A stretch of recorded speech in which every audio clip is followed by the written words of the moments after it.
This is Transit Unplugged. I'm your host, Paul Comfort.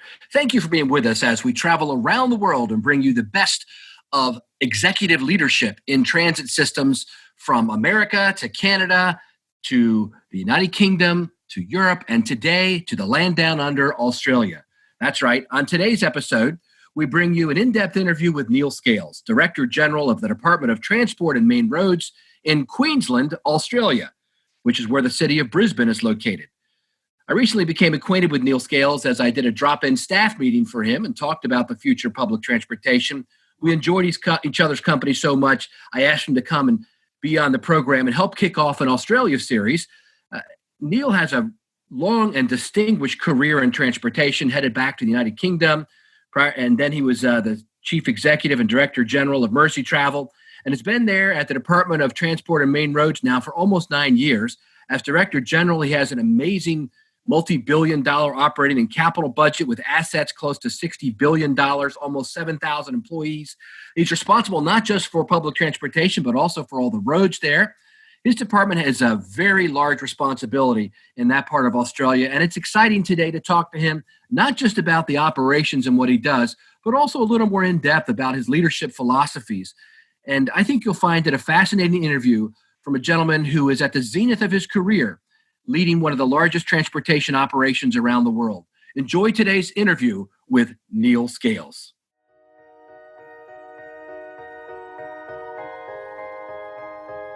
What does it mean to be a successful public transit agency? What are you doing to lead the way? It's time to learn from the top transit professionals. This is Transit Unplugged with your host, Paul Comfort. Welcome to Transit Unplugged. I'm your host, Paul Comfort, and today we're excited to bring you an in-depth interview with Neil Scales, Director General, Chief Executive Officer of the Queensland Department of Transport and Main Roads in Queensland, Australia. Neil, thank you so much for being with us today on the program. No worries at all, Paul. I'm glad to be here and to make a contribution. Thank you. We recently were on a webinar together where I talked to some of your team about the future of public transportation, and you were so gracious to accept the invitation to appear on our podcast. You've got quite a big operation there. I mean, it's humongous. I was looking at some of the details about your operation, an operating budget of almost $6 billion and all kinds of stuff. Why don't you tell us a little bit about what you do? And then I want to ask you, how you got there and some of your past and your history. Yeah, no worries at all. I think you've got to look at the main purpose of the department, and that is to create a single integrated transport network that's accessible to everyone. Now, that sounds really easy, but it's not. It's really difficult. I've been trying in a lot of countries around the world and now here in Australia to get this network going, but we're making some good progress. Now, the department's responsible in public transport terms for all bus, rail, ferry, and tram services, but the school bus services in there too. And we shouldn't forget walking and cycling, which are really incredibly valuable components to what we're trying to achieve here. And one of the things with COVID-19, we've seen an explosion, for example, in cycling use. Unfortunately, we're putting a lot of time and effort into making sure that works. The department covers Queensland, which is 1.75 square kilometres, which is, as you say, a pretty big area. The southeast corner, just an operating area for public transport, is 10,000 square kilometres. So we've got over 100 locations across the state. There's over 79 different work groups because we have, as you say, quite a complicated operation. It's more like trying to manage an ecosystem, Paul, rather than manage the department. So there's 5 basic components of the department. There's the civil engineering side. Now, our capital program is $23 billion over 4 years. That's Australian. We've got TransLink, which operates all the public transport network, which is basically a $3.17 billion organisation within the organisation. We've got Marine Safety Queensland, which looks after our 21 ports. We have an engineering company called Road Tech, which is a $750 million business within a business. And we've got, obviously, a lot of roads. We've got 33,353 kilometres of roads to look after in the state out of about 180,000 kilometres of road, so about a sixth of all the roads. Wow. So it's a complex operation. So you've got from capital projects, like we've just finished the Toowoomba second range crossing, which is 41 kilometres of new road, which is a 1.6 billion investment. So that took 3 years to build. But, you've also, as you know from your career, got the immediacy of public transport. With pre-COVID, we had probably about 200 million journeys a year on the network. So that's all pre-COVID. Of course, COVID is providing its own challenges, but also its own opportunities. Just as an example, I've just made the point about cycling use has exploded, but I've been trying for a long time on the bus network here in Queensland to get cashless fares, and we did that overnight. That's all we did. Is drivers can't handle cash. So fortunately, about 90% of our transactions in the southeast corner on our go-kart system anyway. So we've got a network that looks after roads, bridges, culverts, all transport in terms of public transport, marine safety in terms of harbour masters. So it's a very challenging job, but I really enjoy it, and I can't wait to get to work every day. It's a fabulous opportunity to actually make a difference. That's wonderful. For those of us in the United States who are geographically challenged, I know I've been over to Australia, but most people haven't. Kind of fit in, people have heard of Sydney and Melbourne, and they know where that's at. Kind of fit in where you guys are at in Brisbane and Queensland, so they kind of get a picture geographically. Well, Queensland is the second largest state, but it's the most geographically dispersed. So you've got that massive landmass, say, 1.7 million square kilometres. But there's only 5.1 million of us in it. Now, if you take all of Australia itself has probably got 25 million people, but 85% of that number is within 50 kilometres of the coast. So in the centre, there's a lot of empty space. So it does make a bit of a challenge for the transport network. But if you take, Alaska is probably 660 square kilometres. So we're at 1.7. Texas is 268,000 kilometers. We're at 1.7. California is 163,000 kilometers, square kilometers, there is, so that puts it into context. So you could fit in really Alaska, Texas, and California into Queensland and still have space. Wow. And we're in the top right-hand corner of the 8 states and territories that make up Australia. Yeah. So it's either the smallest continent or the biggest island in the world. That's right. For those of you who play Risk, the game, you know what Australia looks like. He's the top right-hand corner of Australia. That's amazing, Neil, the size and the scope of what you've got there. So you're a Brit, right? So how'd you end up there in the diaspora of Brits that went to out in the Commonwealth there? Well, there's a lot of us here, but I took a call from a recruitment consultant in November 2011 that said, there's an organisation called TransLink that were looking for a new chief executive officer because the existing one was going back to the UK. So I applied, very successfully, or very luckily, got the job. And in March 2012, I started in this gig as CEO of TransLink. Then the political dimension changed and the Labour Party changed to the Liberal National Party. And they decided that they'd absorb TransLink, which was a separate statutory body at that point, into Transport and Main Roads. So at that point, I became a part of Transport and Main Roads as a department. Now, the operating area that TransLink had when I came here was just the southeast corner. That's 10,000 square kilometres, with 18 bus operators, 1 train operator, and 1 ferry operator.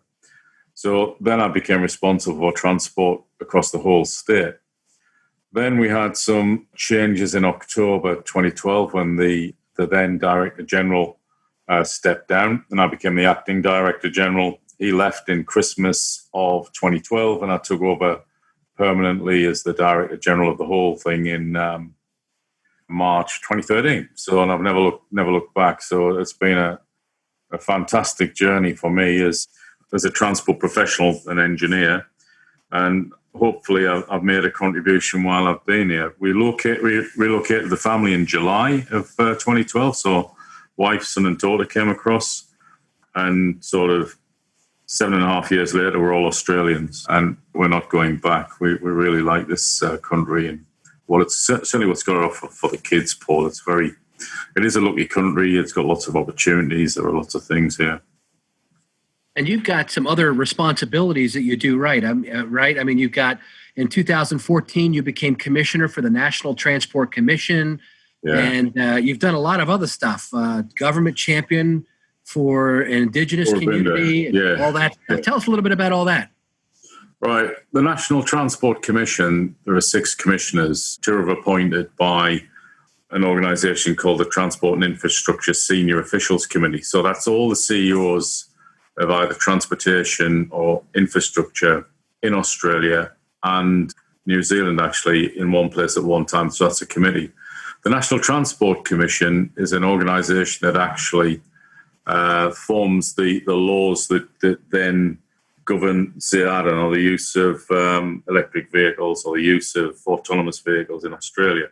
So I was lucky enough to become a commissioner, so I can actually help set the agenda for our political team as we move forward for the economy of Australia and Queensland as well. But this is an Australia-based thing. Yeah. There's a standards organisation called Austroads, and we do lots of really useful guides on pavement design, all that sort of thing. And those guides are free, and we publish those. So I'm the chairman of Austroads. There's a company called ARB, the Australasian Roads and Research Board, which was set up by the old Transport and Main Roads departments of all of Australia. It's got a library with 60 odd years worth of technical information in. So I'm the vice chair of that. So that's the research bit. Each Director General in the Queensland Government has got a champion role for an Aboriginal community. I was lucky enough to get Warrabinda, which is to the west of Rockhampton. So it's inland, sort of in the central part of Queensland. So I've been working with the local community there just to do what I can to improve things. To keep myself grounded, there's the PCYC here, which is the Police Youth Community Organisation. So we've got a number of branches spread all the way through Queensland, and we work with kids, with the police. I suppose to summarise it is keep them in sport, keep them out of court. But we also do a lot with communities there, and there's gyms in our branches. So that keeps me grounded, Paul. But yeah, I've got a national role as well as a local role. But what I'm trying to do is just point everything towards, the single integrated transport network that's accessible for everyone. And you're a transport professional. It sounds really easy, but it's not. And and you also know it takes a lot of stamina. So you've got to keep on going. So from the immediacy of public transport, whether the services that we're providing operate effectively, efficiently every day, to looking after our harbours and our coastline, and bear in mind that we've got tremendous natural assets here like the Great Barrier Reef. So we've got a system called VTS, which is a vessel tracking system. So we can track all the vessels that's going up the coast and make sure they don't actually impinge on the reef. So that's a really important safety role as well. And before we had a national rail regulator, I was actually the rail regulator here for Queensland, but we've got a national one. So thankfully I've handed that baton across to the national regulator. So it is an ecosystem, and so I'm very proud to be leading a department of 9,240 people across the state. You get a lot of pleasure out of it, as you know, on operating something that big. There are challenges, and there are days when you get really frustrated, like any other job. But no, it's the best job I've ever had. That's awesome. Now, I was just talking with Andy Byford about you earlier this week. Andy and you are buddies, and he said to say hi. Tell me about your time prior to coming to Australia, when you were back in the UK, and with a lot of these guys. Howard Collins started his career back there as well, and other folks did. I think you guys were all buddies back in the day in London, right? Yeah, that's right. Howard and I were on the British Transport Police Authority. So the police authority is different from any of the other 42, I think, local police organisations, because the British Transport Police is a very long and thin operating area, so it covers all railways and the 2,500 stations actually in the UK, on the mainland UK anyway. So we were part of that organisation for a while when he was in London Underground and I was in Mersey Travel, which is the transport operations organisation for Liverpool and the surrounding region. But I started off my career as the last Sunderland Corporation Transport apprentice. Sunderland is my hometown in the northeast of England. And I'm from a family of miners. My dad was a miner, my grandfather was a miner, my great-grandfather was a miner, and my mother did not want me to go down the pit.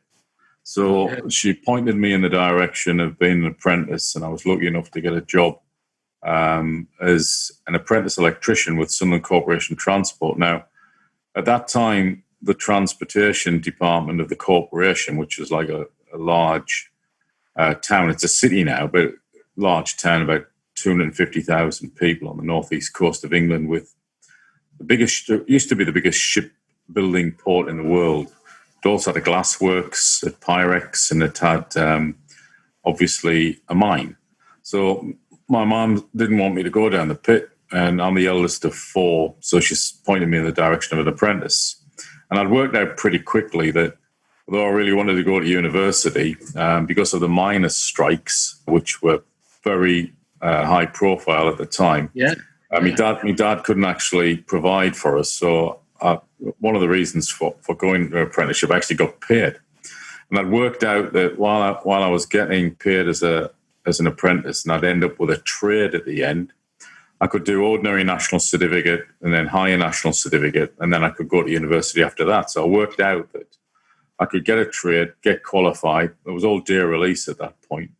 Also help support the family. So did that, and then I was a tradesman for a year. Then I came off the shop floor as an assistant engineer.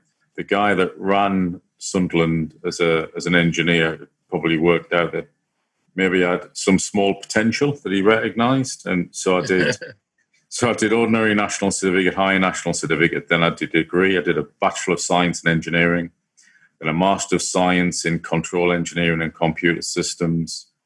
Then I thought, well, I need some management qualifications, so I did a Diploma in Management Studies, and I got that with a distinction, and I reckon that wasn't enough. So then I did a Master's of Business Administration, and then I decided I want to put something back, so I taught. So I taught on the MBA course. On the career side, I'd gone from an assistant engineer to the development engineer to the chief engineer. And then I'd worked out that at that point, Sunderland had become part of something called Tyne and Wear Passenger Transport Executive, which was the Metropolitan Transit Authority. And then that was all very interesting because we built Tyne and Wear Metro, we integrated buses, the metro system and the ferries, and also the heavy rail system in the county of Tyne and Wear in the northeast of England. But then I got a job as the director of engineering at Greater Manchester Buses, which looked really exciting because it was 2,000 buses, biggest operating area outside of London. At that time, I think 6,000 vehicles operating. And then I went into, from Greater Manchester Buses, I went into manufacturing. So I went into a company called Northern Counties Motor and Engineering Company, making double-deck, single-deck buses and airport crash tenders. Then the manufacturing of buses in the UK went flat. So then I went into consulting. So I ended up consulting for the European Commission and the World Bank and travel around the world. And then eventually, kids came along, so I decided I needed a sort of anchor rather than traveling all the way around the world, because this is my 33rd country I've worked in, I think. So then it's very, very quickly. Then I was asked to go to Mersey Travel to be Director of Customer Services, and then a year after I got there, I became the Director General. So I became the Chief Executive and Director General was the title. 2 titles, but sadly 1 salary in Merseyside, which was fabulous because we had 2 Mersey tunnels under the river, Mersey ferries, Mersey Rail Electrics, which was 66 stations, 66 miles of track. And we had the bus companies. So that was a really fascinating time for me. And I was at Mersey Travel when I got invited to put my hat in the ring for the TransLink job here, and now here I am. But along the way, I've done all sorts of other things as well. Like, we had a massive push in Merseyside when I was there on the tourist economy. So we had spaceport in one of the ferry terminals, which is the International Space and Astronomy Centre. We built new terminals at Pierhead, for example, and we bought the Beatles story and put part of the Beatles story in Pierhead. We refurbished all 3 ferries and renamed them. And probably not a well-known fact, but I actually bought a German U-boat for €1, U-534, and turned it into a tourist attraction in one of the ferry terminals. And that's all on the web. So I'd love to see that. I'm reading that book on Lusitania right now, the last where they got sunk by a U-boat. They did, yeah. Yeah, it's interesting with U-boats. There's 1,184 built. The Kriegsmarine had 40,000 sailors in it. 30,246, I think, died. So that's 70% losses. But wow, yeah, it's a different. But that was probably one of the more complicated things I've ever done. So along the way, I've sort of done sort of engineering. I've done manufacturing, done consulting, done transport operations in public transport sense. I've built bus stations. I've built rail stations. I've managed to pick up chartered electrical engineer, chartered mechanical engineer, and chartered civil engineer along the way. So now what I'm trying to do here is integrate the network, but also trying to put things back. And that's one of the reasons I'm very happy to do this podcast. That's great. So tell us about some of your favorite projects you're working on now and putting all that experience you've gained over that career to helping the folks there in Queensland. I think on the capital side, we're building new roads, refurbishing roads. We're putting lots of car parking in at train stations. We've just taken delivery of 75 new 6-car trains, which we're modifying because it's a long story, but we're putting 2 accessible toilets in, and the first of the 75 is now on the network, so that looks pretty good. So I'm very pleased to be part of the integration of everything. On the road side, we're building lots of new roads. For example, but just to get the thing in context, the 33,000 odd kilometres of road that we've got, that's enough to go all the way around the coastline of Australia and a third again. So it's a really long distributed network. I don't think I've got a single project that I could put my finger on and say, yeah, I'm really proud of that. I think there's a road that is between Lakeland on Cape York, from Lakeland to Weeper. It's over 500 kilometres long. And because the Cape has a wet season, you can only work on the road in the dry season, which is now. And it's unsealed, and the people up there rely on the road to actually get food and produce and things through, and tourism. So I think one of the things I am proud of, I've sealed 200 kilometres of that road while I've been here, and we've got the local Indigenous communities involved all the way along. And we're training, to use a parable, we're teaching them how to fish rather than giving them a fish, but giving them a hand up and not a hand out, and just trying to build capacity and economic benefits for remote and Indigenous communities. So that's probably one of the things that I'm proud of. But if you look at the last thing I did in Merseyside, it's 3 refurbished ferry terminals. We built 6 new rail stations, 4 new bus stations. The central station at Liverpool Lime Street was completely refurbished. So my legacy there, I guess, is all infrastructure and physical assets. My legacy will be the people.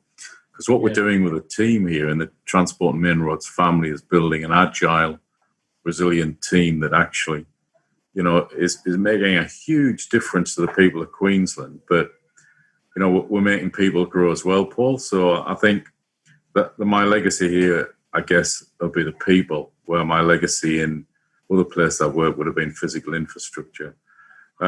We've just announced yesterday, the Premier just announced yesterday with my Minister and the Mayor of Gold Coast, that we're doing the planning for Line 4 of the tram. And we're about in the procurement process now for Line 3 of the tram. Now, having been involved with trams in Manchester, in Edinburgh, but also in Europe, and now here in Queensland, you'll know from your background that Line 1 is always the most difficult to get in. And once Line 1's in and people can see the benefits, then, there's always a clamour for lines 2, 3 and 4 and onwards. So I was involved heavily in, for example, in Manchester and England on Line 1 of Metrolink, the tram system. They're now to Line 8. At the same time, Portland, Oregon, which you'll know very well, I'm assuming, their Line 1 went in 1988, and that was a nightmare to get in. I think they're up to Line 8 now. You look at any system in the world, apart from Melbourne here in Australia, which has probably the biggest tram network, I think, anywhere in the world. Always getting line 1 is the problem. So you're talking about experience. I'm trying to bring the experiences I've had to bear, not just in the UK, but in Europe and elsewhere, just to make sure that the mistakes are made. I made a lot of them, but the mistakes are made are not repeated across here in Queensland. And that's where myself, Andy Byford, Howard Collins, and others that are here and elsewhere, because we've got a lot of experience about transport networks in particular. We can bring a lot, make a lot of contributions to what we're trying to do. And the problems are usually the same, no matter where you are. There might be odd things in different climates that really affect you, but it's all about getting, a repeatable service for the customer. And my definition of customer satisfaction is meeting customer requirements first time, every time. And that sounds really easy, but it's not. It's really hard because each customer segment has got a different approach. And the other thing is, being in a democracy, everyone has a voice, and all voices are entitled to be heard. So a single issue pressure group has got the same voice, as far as I'm concerned, as the Chamber of Commerce or anyone else. And we've got to make sure that, we balance everything out. And from your operating time in the States, balancing all that can be a really difficult job because there's never enough dollars in the bucket to do what you want.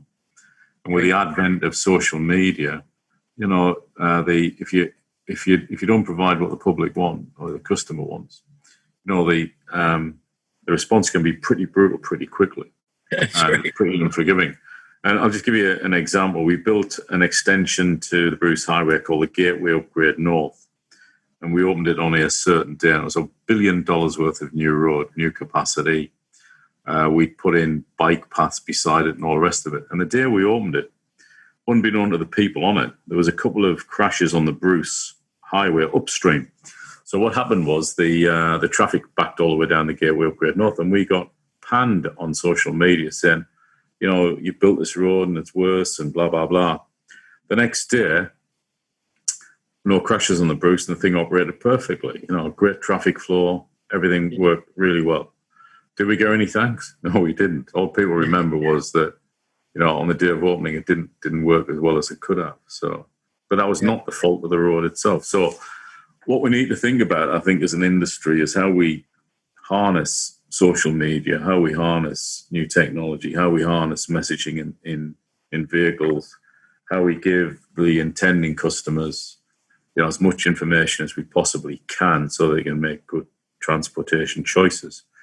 And that leads me on to MAS, which is Mobility as a Service, which is in your book, The Future of Public Transportation, which I've got a copy of because I always like to know what I'm dealing with, Paul. So I did my research.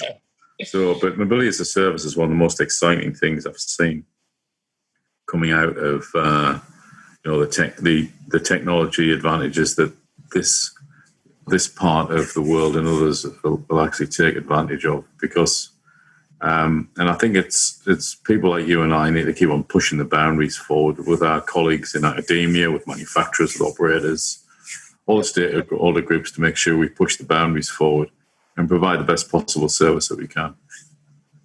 Absolutely. We've got, and I think the next generation, I'm sure you would agree, Neil, needs to be told about public transportation. I'm working, just about done, a children's picture book on public transportation, from the Tom Thumb Railroad to Hyperloop and beyond. And the idea is to allow children to be fascinated with public transportation and maybe even pick it up as a career. I think, the brain drain from Generation X, which is my generation, we're in our 50s now and people are retiring after 30 years. And the new jobs that are in our industry are very tech savvy and very different, aren't they, than the jobs when you and I were growing up in the public transport industry? I think you're absolutely right, but we've got to make sure we harness it properly. I'll give you an example. If you're using Google Maps on our network, the information is probably 15 minutes behind real time, which means that if you're in a traffic jam caused by an accident on the M1, which is an annual average daily traffic of about 145,000 vehicles in 3 lanes and 4 lanes going north and south between you and the Gold Coast, you're actually in the jam when you get the alert to say there's a problem. Now, we've got to do better than that. And for the Commonwealth Games, which is a massive success here by any measure, I put Bluetooth counters all the way up and down the motorway. So we had our own counts in real time, so long as, somebody had a mobile in a car. Yeah. Or sometimes there'd be more than one mobile in a car. So we could count cars in real time and work out where the problems were and put the alerts out before it actually became a huge problem. So we can do it. I think it's a matter of just harnessing the technology, but also managing expectations. Because the other thing with social media, people expect instant gratification. It's really interesting. So we just need to turn that to our advantage moving forward. And I think there's some great examples, not just in Australia, but in Europe, in the States and elsewhere, about how mobility as a service is starting to actually come to fruition. I don't think anybody's doing it properly yet, but it's coming. And also connecting autonomous vehicles, so-called driverless cars. I think that's one of the most interesting things I've seen, because if we can use that technology and save one life, it's worth it. Absolutely. I think there are cities that are starting it where transit agencies are seeing their role change from just being a provider of transportation to an aggregator of all the transportation and mobility options in a city. I wanted to kind of fold back as we wrap up and just have you talk about, you'd mentioned that your legacy here is going to be the people. And, having been in management most of my career for 33 years, people are obviously the greatest opportunity and but also a big challenge. So tell me maybe some tips of what you've learned to building a great team, to harnessing the innovative power that comes from your team. And because you can't, obviously you've got 10,000 employees there. You can't do all this work yourself. You've got to, enliven and engage your top leadership team as well as the frontline troops in order to kind of move forward to create this single consolidated network that you're working on. So give us some of how you're doing that and some inspiration as we close out about ideas you've got about how to make that work and maybe a story or two. Firstly, depends on your leadership style. I reckon I'm an authentic leader. What you see is what you get. But there's a spectrum on which I operate, which is basically contingent management. What does that mean? It's the leader, the led, the task, and the context. And it's on a continuum between tells and sells. So, when things get really hard, like in COVID-19 world, or if it's a crisis, or if it's a set of bushfires, which are really difficult here, or a monsoon, or a tropical cyclone, you can vary your management or your leadership style towards the telling side. But most of the time in business as usual, or in our case now it's business as unusual, it's more collaborative. So I worked out that because of COVID-19, just an example, I couldn't do what I normally do, because in the event of a tropical cyclone or a disaster, I like boots on the ground. So I get out and talk to the staff and make sure everybody's up to speed on what we're doing, what the task is, and where we're going by personal contact. I couldn't do that. So I worked out that the communication side in early March was the right way to go. So I've done 27 videos now. I've upped the number of DG messages. I just did a DG roadshow, which had 1,000 people down the line and about 100 people in the room. I used to do those on a regular basis. So I think the big thing is, firstly, you've got to have a leadership style that actually engages with your people. And bear in mind, I've got 79 different work groups in different sections of this organization. So I've got an authentic leadership style. I communicate, I think, really well. Now, our communication system here is pretty sophisticated. Another example, I suppose, is that I opened a direct line of communication between all the staff and me. So if they've got a question on COVID-19, they can just ask me directly, get an answer within 2 days, which is directly back from me. So I think communications is it. On on the leadership front, we have to get more women into leadership. When I first got this gig, the executive leadership team had 1 woman and 6 blokes. Now we've got 4 women and 3 blokes. And, they are really, really great contributors to the overall strategic direction. And you get a different, actual dimension. The other thing you've got to have, and this as a leader yourself, you've got to have repeatability. I'm always dressed in a white short sleeve button-down Marks and Spencer shirt and Marks and Spencer suit. I always have an Aboriginal tie on, and it's that repeatability that people just say, well, that's DG, and they actually get a bit of comfort for that, I believe, because they've got the repeatability. So that's my sort of trademark, that's my uniform. So I think there's that as well. So you've got to be consistent, you've got to be honest, you've got to be authentic, and then what you've got to do is make sure you've got the right fit of people in the right places. So it's taken me a while to get the executive leadership team where it is. We have changed people out, and you've got to have the ability to do that as well. And it's not a case of being ruthless, Paul. It's a case of, making sure that everybody's pointing in the right direction, everybody's making a contribution. The senior leadership team below that, and there's 43 people within that, again, we've changed people in that. And because this place is so diverse, if we've got the Deputy Director General in TransLink that's going on holiday for a while, I wouldn't necessarily replace him with a TransLinkian. I'll put somebody in from somewhere else.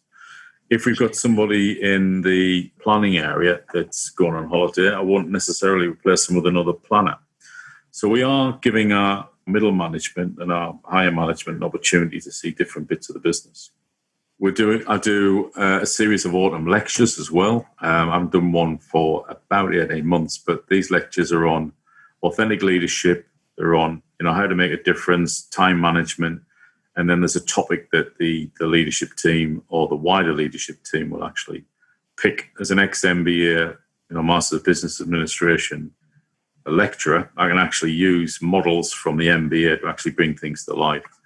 But the overall thing is continuous learning. I really am a fan of promoting continuous learning, because if you take what I'm trying to build here, which is a machine to deliver a single integrated transport network accessible to everyone, you've got to have the people to do it. And there's no real definition of what an agile workforce is, but my definition is you've got to be committed to continuous learning. So you've got to learn all the time, because if you're not doing that, it's like standing in a stream with everything rushing past you. You've got to be paddling furiously upstream, and to do that, you need to do continuous learning.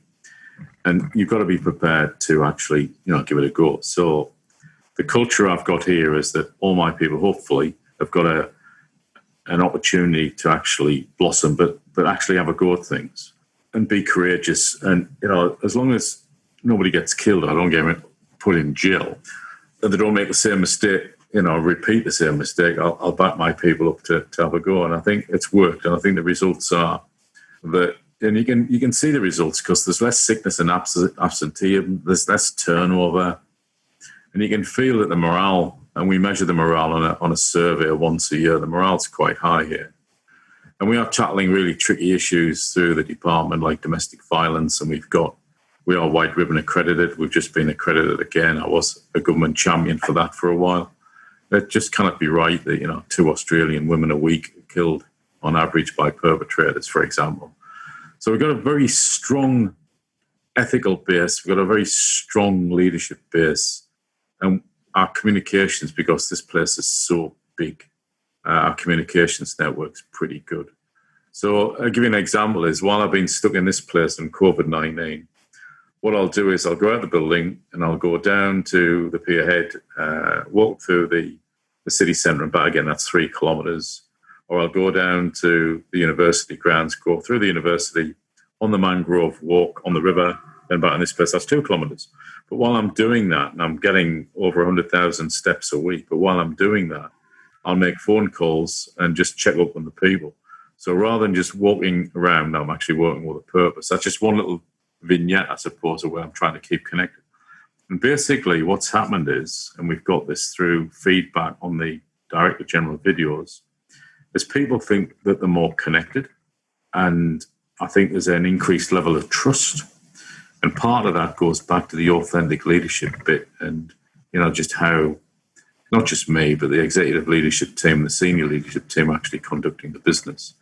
And if you go down to A08 level, that's admin officer A level, which is the first rung of the management ladder. When I got here, I think we had 14% women. Now we've got 32% women. So that's one good thing. But there are 830 odd people in that group. That's the greater leadership team. And we are encouraging them, to step up as leaders, but also grow as well. So I can't do it all. Nobody can do it all. But what we can do is set the framework up. And as leaders, encourage our people to be the best they possibly can. That's awesome. I think you and I share a lot of the same values of continuous learning, et cetera. My wife and I have 6 children and 5 grandchildren, and we're trying to instill the same thing into them as well as, at our workplaces. It sounds like you're doing an amazing job putting together a top-notch team to create this single integrated network there in Queensland. And Neil Scales, Director General of the Queensland Department of Transport and Main Roads, thank you so much for sharing with us some of not only, kind of the big picture of what you're doing, but actually some advice for folks on how they lead organizations and build teams. Yeah, very happy to do this again if you want, Paul. And I think where it would really help, and I'm very happy to contribute any way you want, but where it would really help if you and I do another one of these, but get people to ask us questions, and then we can really bring the kids on with not necessarily pearls of wisdom, but just you and I make thousands of decisions, and we made hundreds of thousands of decisions, probably millions of decisions in our careers, and we don't get them all right. So I think if we can share the benefit of where we've got it wrong, but more importantly, how we got out of it, I think that's the key thing. That's wonderful. I'd be happy to do that. And with, doing with your leadership teams or whatever, it'd be awesome. I remember I used to tell my kids that when I came home from work in Baltimore, I'd say, I think I made 100 decisions at least today. And they weren't easy decisions, because the easy decisions are all made by other people in the organization. It's the tougher ones that come to the top, and there's no template for how you can make those decisions. Amazing, huh? No, there's no playbook on this. And I think what you got to do is you look back on your career and how you've actually, been trained. And I was trained by some amazing people. And what I've tried to do is integrate that, move on. And now what we're doing is trying to sort of give it back. And I know Andy Byford's doing the same, Howard Collins is doing the same, you're doing the same through this podcast medium. And it comes back to what I said before. We're using podcasts now to actually get people interested in transport, and public transport in particular. But 15 years ago, you wouldn't have seen that. You look at Casino Royale with James Bond in it, which is 12 years old. He uses a Nokia. He hasn't even got a smartphone. So smartphones are just over a decade old. That's something. So, and people all say, I don't like change. It's actually rubbish, because if you've got kids or grandkids, you've got to change all the time. That's right. Yep. Thanks again. And we will talk, I am sure, very soon. No problem at all. I enjoyed that. You've been listening to Transit Unplugged, powered by Trapeze Group. To stay up to date, subscribe on iTunes or Google Play, or join the conversation at transitunplugged.com. Thanks for listening.